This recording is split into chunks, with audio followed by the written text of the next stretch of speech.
فساد کا ذکر کیا گیا کہ فساد پھیل گیا خشکی میں اور تری کے اندر، خشکی میں بھی اور سمندر میں بھی۔ کس وجہ سے؟ بما کسبت ایدی الناس، لوگوں کے ہاتھوں کی کمائی سے۔ جب انسان فطرت سے ہٹتا ہے تو پھر وہ فطرت کی حفاظت بھی نہیں کر سکتا، نہ اپنی اور نہ زمین کی جو تخلیق ہوئی ہے۔ زمین کو اللہ تعالیٰ نے جس طرح کا بنایا اس کی بھی وہ حفاظت نہیں کر پاتا، اس کے اندر بھی کرپشن ہے، اس کے اندر بھی پولیوشن ہے۔ ایک طرف لوگوں کے حقوق ادا نہ کرنے سے فساد پیدا ہوتا ہے، دوسری طرف جو باقی مخلوقات ہیں، چڑیے ہیں، درخت ہیں، پودے ہیں، ہوائیں ہیں، گیسز ہیں، ان سب کے بھی تو حقوق ہیں۔ جب ان کو ایکسپلائٹ کیا جاتا ہے تو بھی کرپشن پیدا ہوتا ہے، پولیوشن پیدا ہوتا ہے۔ اللہ کے احکامات سے منہ موڑ کر ہر طرف آج انسان نے فساد پھیلا دیا ہے۔ اخلاقی فساد تو ہے ہی ہے، مورل پولیوشن، اس کی زد میں آ کر گھر برباد ہو رہے ہیں، بروکن ہومز ہیں، طلاقیں ہیں، بچوں کے اندر بیماریاں پیدا ہو رہی ہیں، چھوٹے چھوٹے بچے جو ہیں وہ قاتل بن رہے ہیں، انسانی تعلقات میں بگاڑ ہے، اس لیے کہ ایک دوسرے کے حقوق ادا کرنے پر تیار نہیں۔ دوسری طرف ہم انوائرمنٹل پولیوشن بھی دیکھ رہے ہیں، ماحولیاتی آلودگی اس قدر گند بلا پھیلائی ہے دنیا کے اندر کہ سارا ایکو سسٹم خراب ہو کے رہ گیا ہے، ڈس بیلنس ہو گیا ہے۔ نوائز پولیوشن کی کوئی انتہا نہیں، شور، اتنا زیادہ شور مچایا ہے، نوائز پولیوشن اتنا ہے، وہ بھی انسان کی صحت کے اوپر برا اثر ڈال رہا ہے۔ لوگوں کے اندر گھبراہٹ اور بے چینی زیادہ پیدا ہو رہی ہے نوائز پولیوشن کی وجہ سے۔ تو آج جسم اور روح اور اخلاق اور ماحول ہر چیز ہی لگتا ہے کرپٹ ہو کے رہ گئی ہے، بیمار ہو کے رہ گئی ہے، اور اس میں سارا قصور انسان کا اپنا ہے۔ جہاں تک انوائرمنٹل پولیوشن، ماحولیاتی آلودگی کی بات ہے، اس کا سارا الزام ترقی یافتہ ممالک کے سر پہ جاتا ہے۔ چند ممالک ہیں جو ساری دنیا کے ریسورسز استعمال کرنا چاہ رہے ہیں۔ ایک تو مسلسل انہوں نے جنگ کا بازار گرم کیا ہوا ہے، اور وہ جو دھماکے ہوتے ہیں اور بم پھٹتے ہیں، اس سے جو ماحولیاتی آلودگی پھیلتی ہے اتنی تباہ کن ہے کہ اس کی وجہ سے آج ہم دنیا والے گلوبل وارمنگ کا شکار ہیں۔ دنیا کا درجہ حرارت تیزی کے ساتھ بڑھ رہا ہے۔ اگر کبھی آپ کو موقع ملے، ایک ڈاکیومنٹری فلم بنائی ہے ایل گور نے، این انکنوینئنٹ ٹروتھ اس کا نام ہے، این انکنوینئنٹ ٹروتھ، ضرور دیکھیے اور بچوں کو دکھائیے۔ اس میں انہوں نے بتایا ہے کہ کس طرح دنیا میں تیزی کے ساتھ درجہ حرارت بڑھ رہا ہے، اور وہ بڑے بڑے برف کے تودے اور وہ گلیشیئرز جن کا کہ پگھلنے کا بھی کوئی دور دور سوال نہ تھا، کوئی آثار نہ تھے، کس تیزی کے ساتھ وہ پگھل رہے ہیں۔ اور اسی رفتار سے اگر دنیا کی برف پگھلتی رہی تو عنقریب 40 فٹ سمندر کی سطح بلند ہو جائے گی۔ 40 فٹ، 20 فٹ تو کہا ہے انہوں نے کہ ایک طرف کی اگر پولر کیپ اگر پگھلی تو 20 فٹ سطح سمندر بلند ہوگی، اور دونوں پگھل گئیں تو 40 فٹ۔ تو سوچیں کہ پھر کیا تباہی آئے گی دنیا کے اندر، کتنا سارا دنیا کا حصہ جو ہے وہ زیر آب آ جائے گا۔ اور اسی طرح یہ دھماکے کرنے سے، ہتھیاروں کے استعمال سے، یہ بام ایکسپلوژنز جو جنگیں کی جا رہی ہیں، اس سے کتنی زیادہ گلوبل وارمنگ بڑھ رہی ہے۔ سورج کی کرنیں، سورج کی گرمی، اس کی شعاعیں جو زمین پر پڑتی ہیں، پھر ان میں سے بہت ساری دوبارہ سے خلا کے اندر لوٹ جایا کرتی تھیں، لیکن انسان کی ہاتھوں کی کمائی کی وجہ سے وہ شعاعیں اندر داخل تو ہو جاتی ہیں دنیا میں، لیکن لوٹ نہیں سکتی، اپنا راستہ بند پاتی ہیں۔ اتنی خرابی جو ہے وہ دنیا میں پیدا ہو رہی ہے۔ اور پھر جو ان کا اپنا لائف سٹائل ہے، کنزیومر اورینٹڈ، اور جتنی زیادہ عیش کے ساتھ وہ زندگی گزارنا چاہتے ہیں تو چند ممالک اس کی انتہائی بھاری قیمت ساری دنیا ادا کر رہی ہے۔ اوزون لیئر میں ہول جو ہوا تھا، سنا ہوگا آپ نے، جس کی وجہ سے کینسر اتنا پھیلا، جو چھید سوراخ ہو گیا تھا اوزون لیئر میں، وہ ترقی پذیر ممالک کی وجہ سے نہیں ہوا تھا۔ جو ترقی پذیر ممالک میں گند بلا ہوتی ہے وہ اس کو کہتے ہیں بایو ڈیگریڈیبل، ٹھیک ہے؟ وہ ایسی ہوتی ہے جیسے کہ کہیں انسانی فضلہ پڑا ہے یا چھلکے پھینک دیے، اس قسم کی چیزیں، تو اس کی وجہ سے اتنا پرابلم نہیں ہوتا، اتنی خرابی نہیں ہوتی، وہ سب چیزیں کھاد بن جاتی ہیں۔ ہاں، جو چیز بہت زیادہ تباہی پھیلا رہی ہے وہ ہے پلاسٹک بیگز، پلاسٹک کے تھیلے۔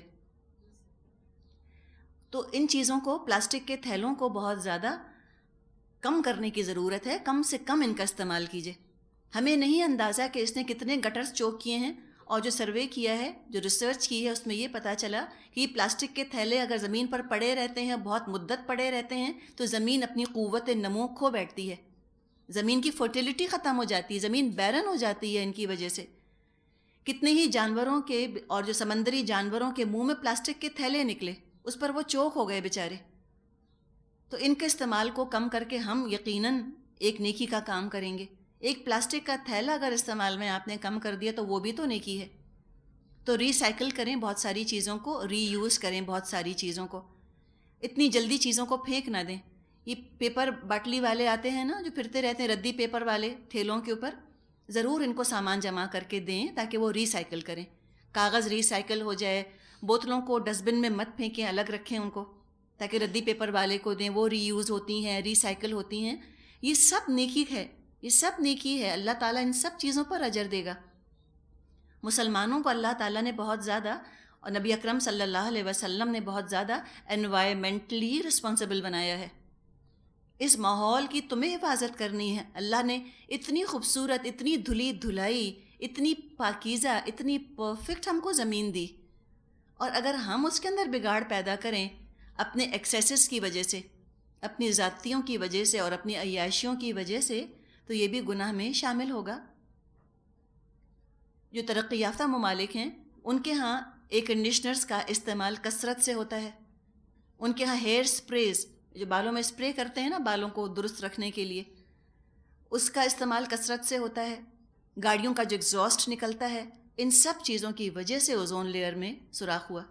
ان سب کے اندر CFCs ہوتے ہیں نا، کلورو فلورو کاربنس ان کو کہتے ہیں. یہ جا کر اوزون لیئر کو کھا جاتی ہیں چیزیں، اور اس کے اندر چھید ہو جاتا ہے. پھر کتنا ہی کیمیکل ویسٹ، نیوکلیئر ویسٹ، اس نے کتنی تباہی پھیلائی.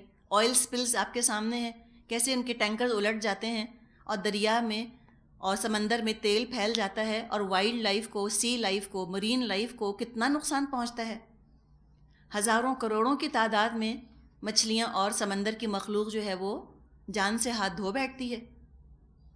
اسی طرح یہ جنگوں کے اندر یہ ایجنٹ اورنج آپ نے سنا ہوگا، ایجنٹ اورنج استعمال کیا گیا، ہر چیز کے اندر وہ گھس گیا جا کر. اور یہ امریکہ نے استعمال کیا تھا ویتنام میں جب اس کی جنگ ہو رہی تھی. اور ایجنٹ اورنج کا اثر یہ ہوتا تھا کہ وہ اس کو فضا کے اندر پھینکتے تھے. جتنے درخت ہوتے تھے منٹوں میں درختوں کے پتے جھڑ جاتے تھے. اور اس کے بعد یہ ہوتا تھا کہ جو درختوں کے پیچھے جو ان کے دشمن چھپے تھے ویتنامیز، وہ ان کو نظر آ جاتے تھے. اب وہ جو ہے ایجنٹ اورنج وہ زمین کے اندر جذب ہو گیا، اور وہ دوبارہ سے وہ غذا کا حصہ بن گیا. تھرڈ جنریشن، تیسری نسل جو آج وہاں پروان چڑھ رہی ہے، اس کے اندر کتنی ڈیفارمیٹیز اور ڈیفیکٹس ہیں، کتنے عیب ہیں اس ایجنٹ اورنج کی وجہ سے. پھر مرکیوری پوائزننگ، یہ بھی آپ نے سنا ہوگا، اس کی وجہ سے بھی کتنے نقصانات ہوئے. تو اتنی تباہ کاریاں مچائی ہیں ان ترقی یافتہ ممالک نے، جو کہ اتنا بڑا اپنے آپ کو چیمپئن بنا کر پیش کرتے ہیں کہ ہم زمین کی حفاظت کریں گے. انہوں نے سب سے زیادہ تباہی پھیلائی ہے. پھر کیمیکل وارفیئر، کیمیکل ویپنز، اس کا بھی اثر جو ہے وہ نسلوں تک چلتا چلا جاتا ہے. اور جو ان کی اپنی انڈسٹری سے کیمیکل ویسٹ نکلتا ہے وہ دریاؤں کے اندر ڈمپ کر دیتے ہیں، اس کو پروسیس نہیں کرتے اپنے ویسٹ کو. وہ ترقی پذیر ممالک میں بھی ہو رہا ہے، ترقی یافتہ ممالک میں بھی ہو رہا ہے. دریاؤں میں سے زندگی ختم ہوتی چلی جا رہی ہے. ناروے میں بڑا ترقی یافتہ ملک ہے، اسکینڈینیوین کنٹریز میں سے ایک ہے. 1400 جھیلیں، 1400 لیکس ان کے ہاں اسٹرائل ہو گئی ہیں، کوئی ان کے اندر زندگی نہیں پائی جاتی. اور ٹاکسک ویسٹ کی وجہ سے طرح طرح کی بیماریوں کا لوگ شکار ہو رہے ہیں. اور اس کی ایک وجہ جو ہے نا، یہ انبریڈلڈ کنزیومرزم، خواہشات نے حدیں پار کر دی ہیں. زندگیاں بہت ویسٹفل ہو گئی ہیں. ایک کمرے کا سوئچ آف کر دینا، ایک فالتو بلب کو بچا لینا کہ وہ فالتو نہ جلے، یہ بھی عبادت ہے. تو کسی کمرے سے آپ نکلیں، ساری لائٹیں، بتیاں، پنکھے، AC سب بند کر کے نکلا کیجئے، فالتو لائٹیں نہ جلیں. نبی اکرم صلی اللہ علیہ وسلم نے تو ہم کو پانی کے اسراف سے بھی روکا ہے کہ فالتو پانی بھی استعمال نہ کرو. ایک شخص کو آپ نے روکا، وہ بہت پانی استعمال کر رہا تھا، تو اس نے کہا کہ کیا پانی کے استعمال میں بھی اسراف ہو سکتا ہے؟ آپ نے فرمایا ہاں. دریا کے کنارے بیٹھ کے بھی اسراف ہو سکتا ہے۔ احادیث میں آتا ہے کہ نبی اکرم صلی اللہ علیہ وسلم آدھا لیٹر پانی سے وضو کر لیا کرتے تھے، اتنا کم پانی۔ تو فل پریشر سے نل کھول دینا، بہہ رہا ہے، برش کر رہے ہیں کھڑے ہوئے، منٹوں پانی بہتا چلا جائے، صاف پانی، پورٹیبل واٹر جا کر گٹر میں شامل ہو جائے تو کتنا ویسٹ ہے نا۔ تو ہم تو خلیفہ ہیں زمین کے اوپر، اور خلیفہ کا تو کام نہیں کہ بگاڑ پیدا کرے، بلکہ وہ تو سنوارنے کے لیے آیا ہے۔ جو اللہ نے دنیا بنائی ہے اس کو مینٹین کرنا ہے۔ پیپر کا بھی بے دریغ استعمال نہ کریں، ٹشو کو بھی جب ضرورت پڑے تو ٹشو استعمال کریں۔ بات میں ٹشو استعمال کر کے پھینک دینا، یہ ٹشو کہاں سے بن رہے ہیں؟ کاغذ سے بنتے ہیں۔ کاغذ بنتا ہے درختوں سے، جنگلوں کے جنگل صاف ہو گئے ہیں پیپر بنانے کی وجہ سے، یا پلاسٹک کی جو مصنوعات ہوتی ہیں ان کے اندر بھی زیادہ ویسٹفل نہیں ہونا چاہیے۔ زیادہ تر کوشش کریں کہ کانچ کے جو نارمل برتن ہیں وہ استعمال کیے جائیں، اور بہت کم کبھی کبھار کوئی اگر آپ نے پیپر پلیٹس یا پلاسٹک کی پلیٹس اگر استعمال کر لیں تو کوئی بات نہیں، ورنہ رین فارسٹ ختم ہو جائیں گے دنیا سے اگر اس طرح ہم نے خواہشات کی پیروی شروع کری۔ تو اللہ تعالیٰ نے واقعی یہ بات فرمائی ہے کہ تم دیکھو ذرا کیا دنیا کے اندر حال ہو گیا، اور یہ بھی کہا کہ تم ذرا زمین میں چل پھر کے تو دیکھو، اور دیکھو کیا انجام ہوا ان لوگوں کا جو تم سے پہلے تھے۔ اور یہ آیت کیا خوبصورتی ہے کہ آیت آ بھی رہی ہے سورہ روم میں۔ رومنز پہلی سویلائزیشن تھی کہ جس میں پولیوشن کے اثرات محسوس کیے گئے۔ ان کے ہاں پلمبنگ ہوا کرتی تھی، وہ پہلی قوم تھی جو کہ اپنے واش رومز کے اندر پانی سپلائی کر رہی تھی، اور اس کے لیے پائپس ڈالے تھے انہوں نے، وہ لیڈ کے پائپس تھے، لیڈ۔ اب کیا ہوا، جب وہ پائپس پرانے ہوئے تو جو پانی آیا ان پائپس کے ذریعے سے وہ پولیوٹ ہو گیا، لیڈ پوائزننگ ہو گئی۔ پھر ان کے ہاں سسٹم یہ تھا کہ وہ شراب وغیرہ کو بڑے بڑے لوہے کے ڈرمز میں رکھتے تھے، اور اس شراب کے اندر بھی لیڈ شامل ہو گئی، جس نے کہ ان کے دماغوں پر اثر ڈالا۔ کتنے ہی رومن بادشاہ پاگل ہو گئے، نیرو مثال کے طور پہ، وہ شروع میں پاگل تھوڑی تھا، اب وہ یہ کہتے ہیں کہ لیڈ پوائزننگ کی وجہ سے وہ پاگل ہوا۔ تو ترقی بہت اچھی چیز ہے، لیکن ترقی سے اگر صحتیں خراب ہو جائیں، صحتیں بگڑ جائیں اور ماحول بگڑ جائے، اور دنیا کی دوسری مخلوق بیچاری جو ہے وہ عاجز پریشان زندگی سے ہاتھ دھو بیٹھے، تو ایسی ترقی جو ہے یہ تو غیر اسلامی ترقی ہے۔ آگے فرمایا آیت 43، فَأَقِمْ وَجْهَكَ لِلدِّينِ الْقَيِّمِ مِنْ قَبْلِ أَنْ يَأْتِيَ يَوْمٌ لَا مَرَدَّ لَهُ مِنَ اللَّهِ يَوْمَئِذٍ يَصَّدَّعُونَ۔ بس اے نبی صلی اللہ علیہ وسلم اپنا رخ مضبوطی کے ساتھ جما دیجئے اس دین راست کی سمت، قبل اس کے کہ وہ دین آئے جس کے ٹل جانے کی کوئی صورت اللہ کی طرف سے نہیں۔ اس دن لوگ پھٹ کر ایک دوسرے سے الگ ہو جائیں گے۔ من کفر فعلیہ کفرہ، جس نے کفر کیا ہے اس کے کفر کا وبال اسی پر ہے۔ ومن عمل صالحا فلانفسہم یمہدون، اور جن لوگوں نے نیک عمل کیا ہے وہ اپنے ہی لیے فلاح کا راستہ صاف کر رہے ہیں۔ لیجزی الذین آمنوا وعملوا الصالحات من فضلہ انہ لا یحب الکافرین، تاکہ اللہ ایمان لانے والوں اور عمل صالح کرنے والوں کو اپنے فضل سے جزا دے، یقیناً وہ کافروں کو پسند نہیں کرتا۔ جزا کا احساس دلا دیا گیا، ہر نعمت کا حساب دینا ہوگا۔ اللہ تعالیٰ نے جو کچھ تم کو دیا ہے اس کو سنوارو، اجاڑو مت، جو اس کو اجاڑے گا اس کا حساب اللہ کو دینا ہوگا۔ تو ماحول کی حفاظت کرنا، اپنی عادتوں کو اس طرح سے کرنا کہ ہم بہت عیش پسند نہ ہوں، یہ بھی سب نیکی میں جاتا ہے۔ اگر آپ دنیا کی حفاظت کی خاطر یہ سوچتی چلو میں آج اے سی نہیں چلاتی، یہ بھی آپ کا اجر ہوگا، اس میں بھی آپ کو ثواب ملے گا کہ تھوڑی سی آپ نے گرمی برداشت کر لی دن کی، اور سوچا کہ چلو رات کو سوئیں گے تو اے سی چلا لیں، تو سوتے سوتے چلا لیا، صبح اٹھتے فجر کے وقت بند کر دیا۔ انشاءاللہ تعالیٰ اس سے بھی کیا ہوگا کہ نیچرل ریسورسز بچیں گے نا، جو زمین کے نیچرل ریسورسز ہیں، جو قدرتی وسائل ہیں، انشاءاللہ تعالیٰ ان کی حفاظت ہوگی۔ گیس کا چولہا بلا وجہ جلتا مت چھوڑیں، کام ہو جائے تو چولہا فوراً بند کر دیں۔ فالتو لائٹیں، فالتو بتیاں نہ کھلی چھوڑیں انشاءاللہ تعالیٰ۔ یہ سب چیزیں بھی ایک مسلمان کی ذمہ داری ہیں۔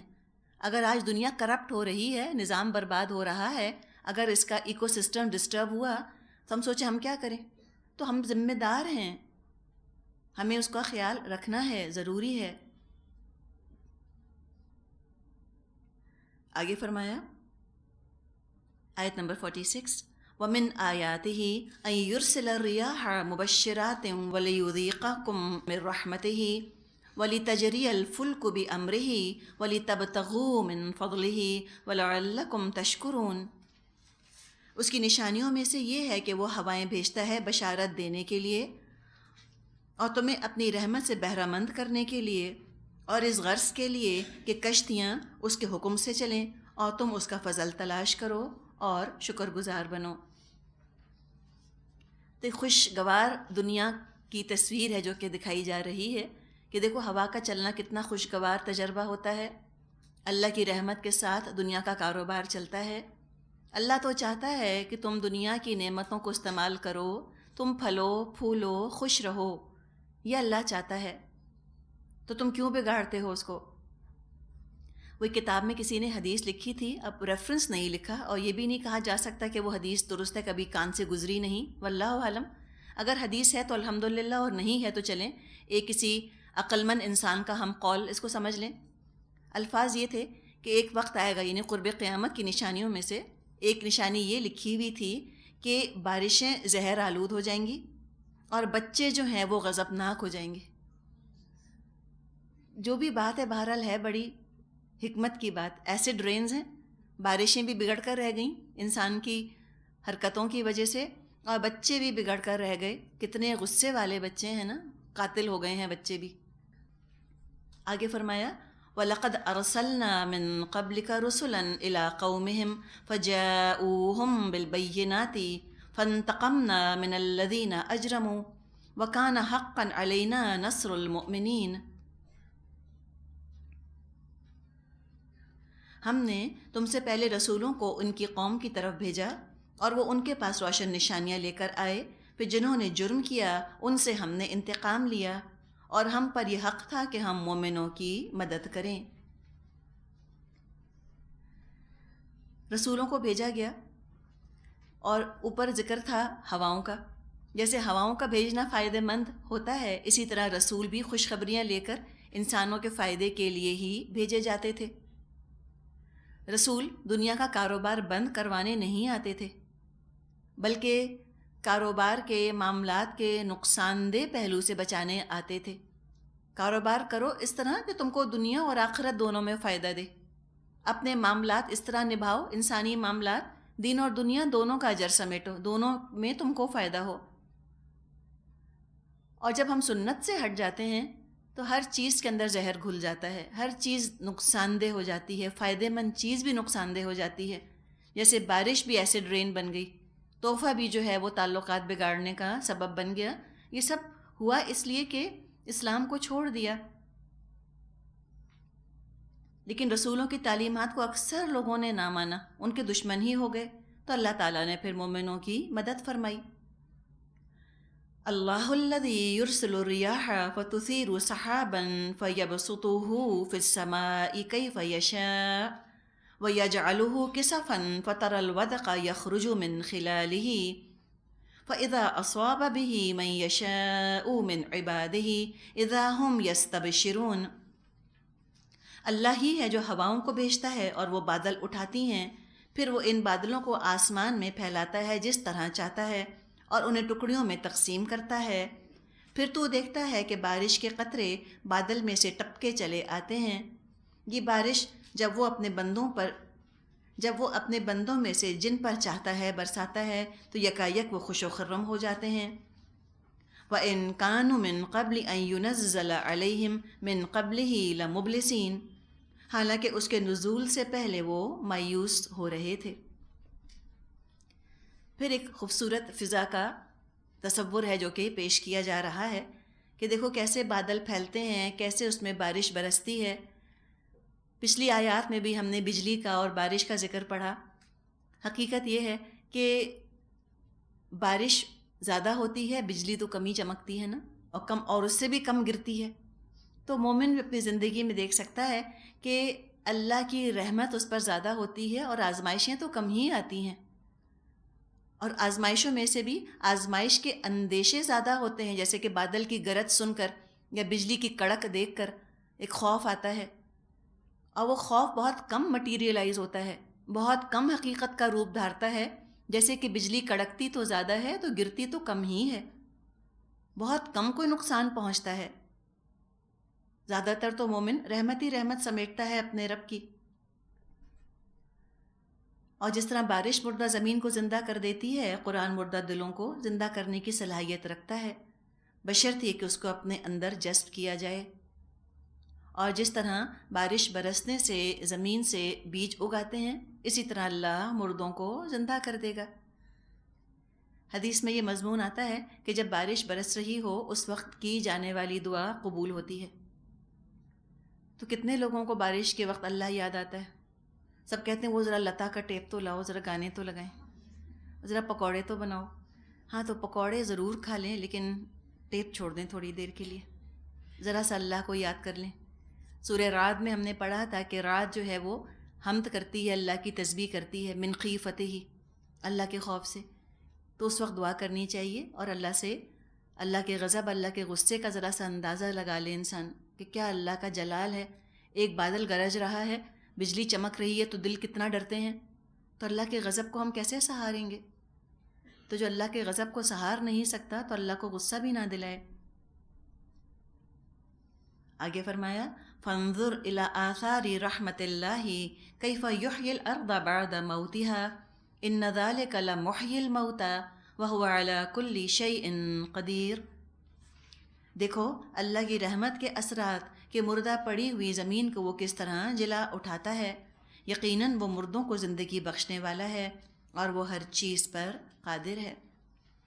حدیث میں یہ مضمون آتا ہے کہ قیامت جب آئے گی تو اللہ تعالیٰ ہلکی ہلکی بارش برسائے گا، وہ بارش برسے گی زمین پر، اور جیسے زمین سے پودے اگتے ہیں ایسے مردوں کے جسم اگنا شروع ہو جائیں گے، اور لوگ اپنی اپنی قبروں سے نکل کر صحیح سلامت کھڑے ہو جائیں گے۔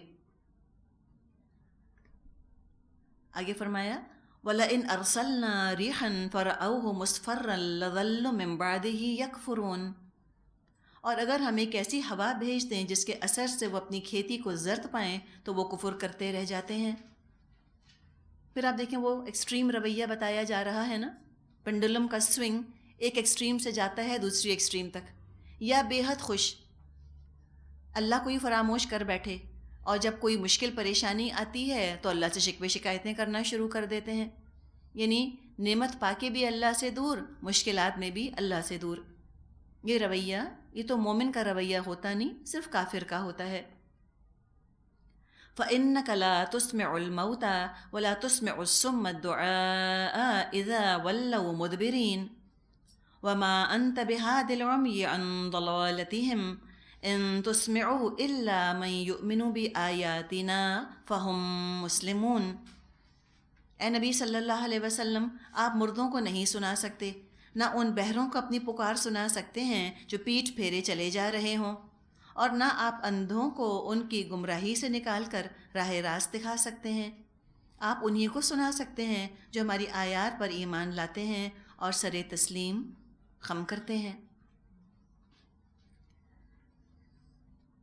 تو کفار کا موازنہ کیا جا رہا ہے موتا سے، جس کی روح مر گئی وہ تو اس کا تو انسان ہی مر گیا، اس کے اندر کا جس کی روح مر گئی اس کے اندر قرآن کی کوئی طلب باقی نہ رہے گی۔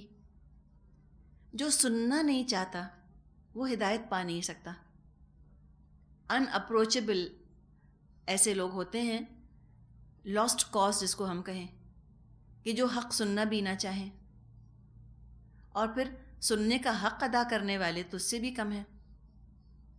سن لیں اور سننے کے بعد حق ادا کریں، شک نہ کریں اس کے اندر، یقین دل میں ٹھکا ہوا ہو کہ جو یہ اللہ تعالیٰ کی کتاب ہے، جو نبی اکرم صلی اللہ علیہ وسلم نے ہم کو سنائی، کوئی تبدیلی اس کے اندر نہیں آئی، کوئی تغیر اس کے اندر نہیں ہوا، کوئی انسانی کلام شامل نہ ہوا، 100% اللہ کا کلام ہے۔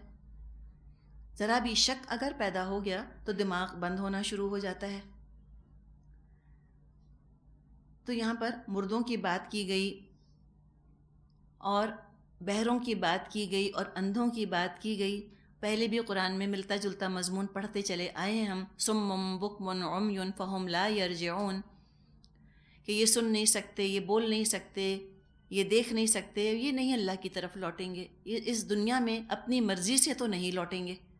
ہاں، جب زبردستی اللہ ان کو دنیا سے نکال کر لے جائے گا اور جب یہ اللہ کے سامنے کھڑے ہوں گے تو پھر یہ بہت پچھتائیں گے۔ جو مسلمان ہوتے ہیں، جو مومن ہوتے ہیں، وہ تو دل کھول کر اللہ کا کلام سنتے ہیں، ان کی تو روحیں زندہ ہوتی ہیں، اور جو زندہ ہوتا ہے اسی کو غذا کی طلب ہوتی ہے۔ مردہ تو کھانا نہیں مانگتا۔ جس کی روح زندہ ہے وہ قرآن کو اپریشیٹ کرے گا، قرآن کی طلب اس کے اندر ہوگی۔ جس کی روح مر گئی اس کے اندر قرآن کی بالکل کوئی بھی طلب نہ پیدا ہوگی۔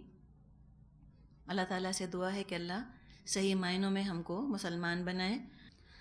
نحمدہ ونصلی علی رسولہ الکریم، اما بعد فاعوذ باللہ من الشیطان الرجیم، بسم اللہ الرحمن الرحیم، رب اشرح لی صدری ویسر لی امری واحلل عقدۃ من لسانی یفقہوا قولی۔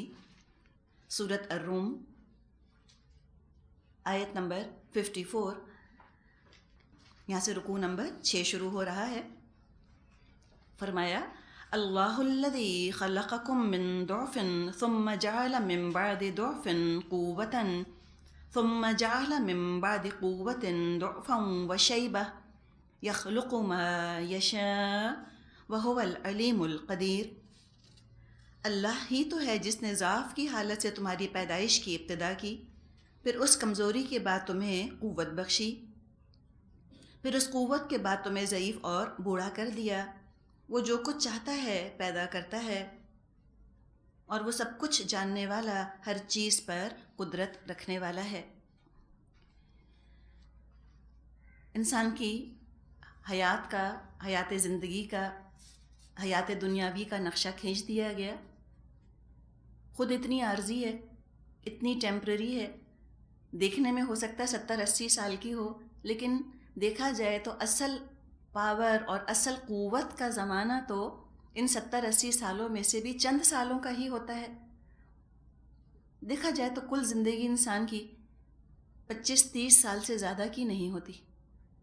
کچھ عرصہ تو بچپن کا نکل گیا، اس کے بعد آخر کا حصہ زندگی کا وہ بڑھاپے کی نظر ہو گیا۔ تو طاقت اور قوت اور امنگ اور آرزویں اور ذہانت اور صلاحیتیں وہ تو بہت ہی مختصر ملتی ہیں، بہت تھوڑے عرصے کے لیے ملتی ہیں، مختصر عرصے کے لیے ملتی ہیں۔ بہترین یوٹیلائز انسان ان کو کر لے، بہترین جگہ پر اپنی صلاحیت کو، توانائی کو کھپا دے، اور یہ ملتی بھی رفتہ رفتہ ہیں، قسطوں میں ملتی ہیں اور قسطوں میں واپس لی جاتی ہیں۔ بیچ کے وقفے میں جو حاصل کر سکتا ہے انسان ان سے وہ حاصل کر لے، اس لیے کہ عنقریب وہ وقت آنے والا ہے جب کہ پھر کوئی کاروبار نہ ہوگا، کوئی خرید و فروخت نہ ہوگی، کچھ کمانے کا موقع باقی نہ رہے گا، اور جن لوگوں نے اپنی صلاحیتوں کو صحیح مقصد کے لیے نہ کھپایا ہوگا ان کا کیا حال ہوگا۔ فرمایا، وَيَوْمَ تَقُومُ السَّاعَةُ يُقْسِمُ الْمُجْرِمُونَ مَا لَبِثُوا غَيْرَ سَاعَةٍ كَذَلِكَ كَانُوا يُؤْفَكُونَ۔ اور جب وہ ساعت برپا ہوگی تو مجرم قسمیں کھا کھا کر کہیں گے، ہم ایک گھڑی بھر سے زیادہ نہیں ٹھہرے ہیں۔ اسی طرح وہ دنیا کی زندگی میں دھوکہ کھایا کرتے تھے۔ قیامت آئے گی تو لگے گا کہ ہم تو بہت ہی تھوڑا رہے، ان کو یہ لگے گا کہ ہم تو ابھی بس پہنچے ہی تھے دنیا میں کہ ہمارا بلاوا آ گیا۔ تو آج احساس دلایا جا رہا ہے، اتنی تیزی کے ساتھ وقت گزر رہا ہے۔ اللہ نے تو قسم کھائی ہے اس وقت کی، والعصر، قسم ہے زمانے کی۔ By the fleeting time, softly اور سوئفٹلی گزرتا چلا جاتا ہے وقت، دبے پاؤں دوڑا چلا جاتا ہے۔ گھڑی کی سوئیاں بے آواز بڑھ رہی ہیں، آگے چلتی چلی جا رہی ہیں، زندگی گزرتی چلی جا رہی ہے اور انسان کو احساس ہی نہیں ہوتا۔ تو ساری زندگی جو دنیا میں گزاری اور مرنے کے بعد جو عالم برزخ میں وقت گزارا، قیامت کے دن سور کی آواز سن کر یوں لگے گا جیسے ابھی تھوڑی ہی دیر اس حال میں رہے۔ پوری دنیا کی زندگی پلس برزخ کی زندگی میں گزارے سینکڑوں ہزاروں سال یوں لگیں گے جیسے چند گھنٹے ہم رہے دنیا میں، جیسے سورہ مومنون میں فرمایا تھا یومن او بعد یوم، ایک دن یا دن کا کچھ حصہ۔ کتنے ہی لوگ ہوں گے ایسے قیامت کے دن جو دنیا میں اپنی صلاحیتیں اور وقت ایسے کاموں میں کھپا کر آئے ہوں گے جن کی اللہ کے ہاں کوئی قدر کوئی قیمت نہ ہوگی، بغیر تیاری کے کھڑے ہو گئے ہوں گے آ کر۔ اب جب وہ یہ کہیں گے کہ ہم تو بہت تھوڑا سا رہے دنیا میں، تو کیا ہوگا؟ وَقَالَ الَّذِينَ أُوتُوا الْعِلْمَ وَالْإِيمَانَ لَقَدْ لَبِثْتُمْ فِي كِتَابِ اللَّهِ إِلَى يَوْمِ الْبَعْثِ فَهَذَا يَوْمُ الْبَعْثِ وَلَكِنَّكُمْ كُنْتُمْ لَا تَعْلَمُونَ فَيَوْمَئِذٍ لَا يَنْفَعُ الَّذِينَ ظَلَمُوا مَعْذِرَتُهُمْ وَلَا هُمْ يُسْتَعْتَبُونَ۔ مگر جو علم اور ایمان سے بہرہ مند کیے گئے تھے وہ کہیں گے اللہ کے نوشتے میں تو تم روز حشر تک پڑے رہے ہو، سو یہ وہی روز حشر ہے لیکن تم جانتے نہ تھے۔ بس وہ دن ہوگا جس میں ظالموں کو ان کی معذرت کوئی نفع نہ دے گی اور نہ ان سے معافی مانگنے کے لیے کہا جائے گا۔ جو علم والے ہوں گے وہ ان کو بتائیں گے کہ یہ وہی قیامت ہے جس کا ذکر تم دنیا میں سننا بھی نہیں چاہتے تھے۔ تم کہتے تھے we don't have time, we are too busy, ہمارے پاس وقت نہیں ہے بیکار کی باتوں کا، ہم بہت مصروف لوگ ہیں۔ دنیا میں تو کہتے رہے تم وقت نہیں ہے وقت نہیں ہے، اور تم یہاں بھی وہی بات کہہ رہے ہو قیامت کے دن کھڑے ہو کر کہ ہم کو تو وقت ہی نہیں ملا دنیا میں، ہم تو رہے ہی اتنا تھوڑا۔ تو عقل مند تو وہ ہے کہ جو قرآن کی بات سن لے، اس کے وقت میں برکت بھی ہو جاتی ہے، دنیا بھی وہ نمٹا لیتا ہے اور اپنی آخرت بنانے کے لیے بھی کام کر لیتا ہے۔